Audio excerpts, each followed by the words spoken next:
Now Solomon was building his own house 13 years, and he finished all his house. He built the house of the forest of Lebanon. Its length was 100 cubits, and its width 50 cubits, and its height 30 cubits, on 4 rows of cedar pillars with cedar beams on the pillars. It was paneled with cedar above the side chambers, which were on the 45 pillars, 15 in each row. There were artistic window frames in 3 rows, and window was opposite window in 3 ranks. All the doorways and doorposts had square artistic frames, and window was opposite window in 3 ranks.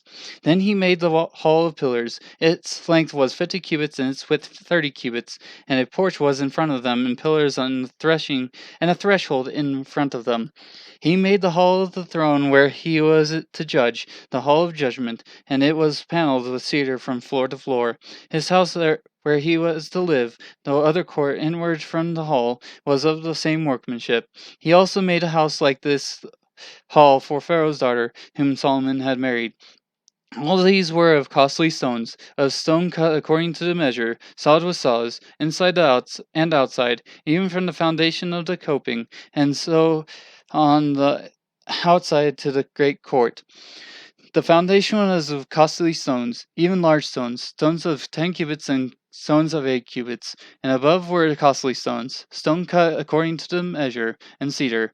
So the great court and all around had 3 rows of cut stone and a row of cedar beams, even as the inner court of the house of the Lord and the porch of the house. Now King Solomon sent and brought Hiram from Tyre.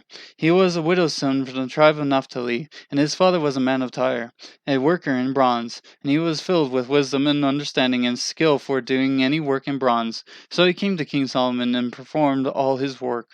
He fashioned the 2 pillars of bronze. 18 cubits was the height of one pillar, and a line of 12 cubits measured the circumference of both. He also made 2 capitals of molten bronze to set on the tops of the pillars. The height of the one capital was 5 cubits, and the height of the other capital was 5 cubits. There were nets of network and twisted with threads of chainwork for the capitals which were on the top of the pillars, 7 for the one capital and 7 for the other capital. So he made the pillars, and 2 rows around on the one network to cover the capitals which were on the top of the pomegranates, and so he did for the other capital. The capitals which were on the top of the pillars in the porch were of lily design, 4 cubits. There were capitals on the 2 pillars, even above and close to the rounded projection which was beside the network, and the pomegranates numbered 200 in rows around both capitals. Thus he set up the pillars at the porch of the nave, and he set up the right pillar and named it Jachin, and he set up from the left pillar and named it Boaz.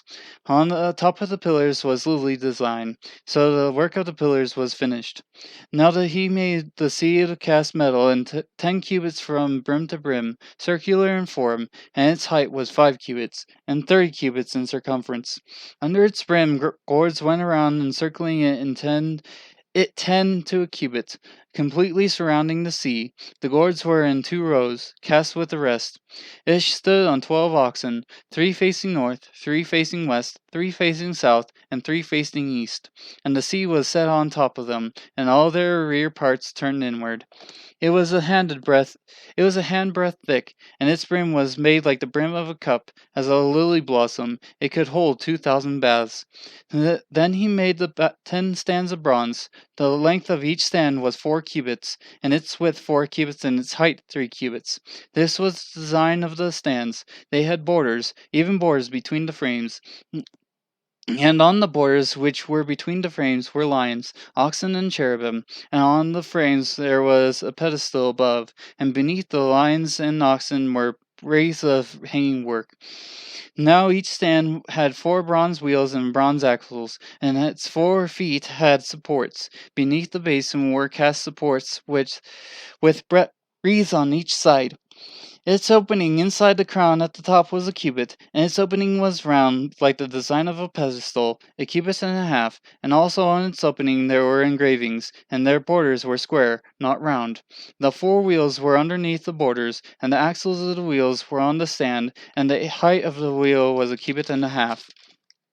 The workmanship of the wheels was like the workmanship of a chariot wheel. Their axles, their rims, their spokes, and their hubs were all cast. Now there were 4 supports at the 4 corners of each stand. Its supports were part of the stand itself.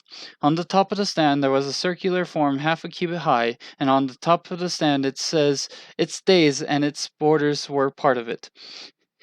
He engraved on the plates of its stays and on its borders cherubim, lions, and palm trees, according to the clear space on each, and with wreaths all around.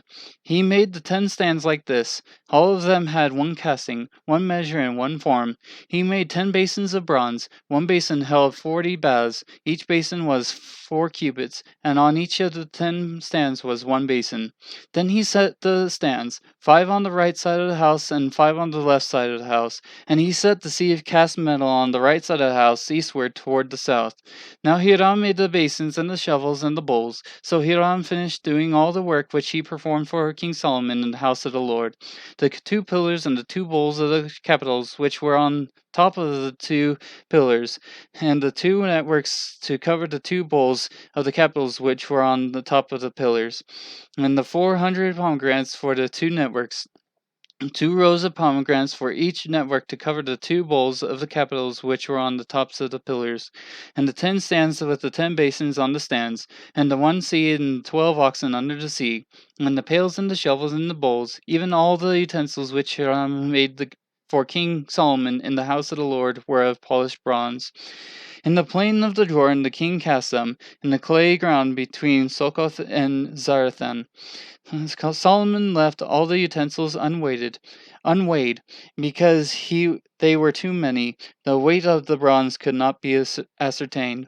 Solomon made all the furniture which was in the house of the Lord, the golden altar and the golden table on which was the bread of the presence, and the lampstands, 5 on the right side and 5 on the left, in front of the inner sanctuary, of pure gold, and the flowers and the lamps and the tongues of gold, and the cups and the snuffers and the bowls and the spoons and the firepans of pure gold, and the hinges both for the doors of the inner house, the most holy place, and for the doors of the house, that is, of the nave, of gold.